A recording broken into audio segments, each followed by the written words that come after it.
মার্কা দরকার নাই, মার্কা আজকে 55 বছর দেখে শেষ। তিক্ত বিরক্ত আমরা মার্কা নিয়ে, আমরা আর কোনো মার্কা চাই না, আর কোনো দল চাই না। কোনো বিশ্ববিদ্যালয়, কোনো কলেজে, কোনো দল, কোনো মার্কা থাকবে না। সব সাধারণ ছাত্র থাকবে, সাধারণ ছাত্ররা নির্ধারণ করবে কিভাবে চলবে।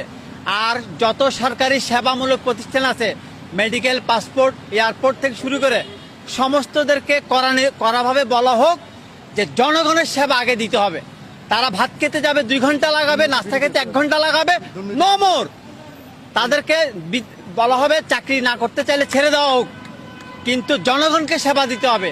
যারা রাজস্ব পাঠায়, যারা বিদেশ থেকে রেমিডেন্স পাঠায়, তাদের সেবা 1 নাম্বার করে দেওয়া হয়। One stop service. কোনো বিদেশ যাত্রী বলবে আমি বিদেশ থেকে আসছি, তাকে সর্বপ্রথম দাঁড়িয়ে সার্ভিস দিতে হবে। সে রেমিডেন্স যোদ্ধা, তার পাঠানোর ডলারে আমরা সচল থাকি, আল্লাহ আমাদেরকে সচল রাখে, আলহামদুলিল্লাহ।